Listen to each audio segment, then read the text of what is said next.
महादेव का एक ऐसा परम भक्त जिसने स्वयं महादेव को ही अपने पेट में निगल लिया। और क्या आप जानते हैं कि आगे चलकर इसी असुर का मस्तक भगवान गणेश के धड़ से जोड़ा गया था? आइए जानते हैं रोंगटे खड़े कर देने वाली यह कहानी। यह अद्भुत कथा शिव पुराण की है जो प्राचीन काल में घटी थी।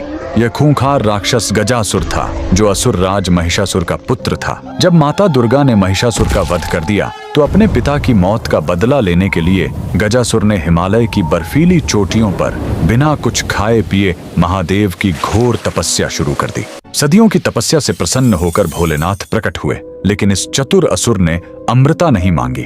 उसने महादेव से कहा, हे प्रभु, आप हमेशा के लिए मेरे पेट में समाहित हो जाइए। महादेव तो ठहरे भोलेनाथ। उन्होंने तथास्तु कहा और उसके पेट के अंदर चले गए। महादेव के जाते ही पूरे संसार में अंधकार छा गया। माता पार्वती अत्यंत दुखी और व्याकुल रहने लगी। तब उन्होंने सृष्टि के पालनहार भगवान श्री हरि विष्णु से मदद मांगी। प्रभु ने एक अत्यंत सुंदर और अलौकिक लीला रची। उन्होंने महादेव के परम भक्त नंदी को एक बेहद आकर्षक नृत्य करने वाले बैल के रूप में सजाया और स्वयं एक ग्वाले का रूप धारण कर गजासुर के राज्य पहुंच गए। गजासुर के दरबार में पहुंचकर उस ग्वाले ने अपनी बांसुरी से ऐसी दिव्य और मधुर धुन छेड़ी कि पूरा राज्य मंत्रमुग्ध हो गया। उस अलौकिक संगीत पर अपने आराध्य शिव के वियोग में तड़प रहे नंदी ने ऐसा अद्भुत और भक्तिमय नृत्य किया कि गजासुर अपनी सुध बुद्ध खो बैठा। अहंकार और अत्यधिक प्रसन्नता में आकर उसने कहा, मांगो ग्वाले, तुम्हें क्या वरदान चाहिए?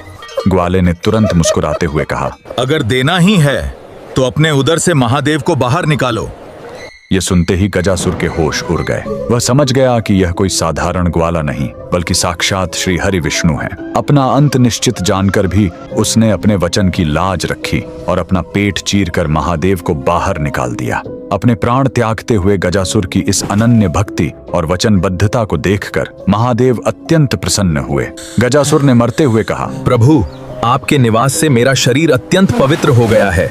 कृपया मेरे शरीर के चर्म को वस्त्र के रूप में धारण कर लें और मेरे मस्तक को प्रथम पूज्य होने का वरदान दें। भगवान ने उसे यह दोनों वरदान दे दिए और यही वह रहस्य है। युगों बाद जब महादेव ने क्रोध में अपने ही पुत्र श्री गणेश का सिर धड़ से अलग किया था तो शिव जी के गणों ने उत्तर दिशा के जंगलों से इसी गजासुर का सुरक्षित मस्तक लाकर भगवान गणेश के धड़ से जोड़ा था। भक्तों के अधीन रहने वाले उन परम दयालु भोलेनाथ के लिए कमेंट में हर हर महादेव जरूर लिखें।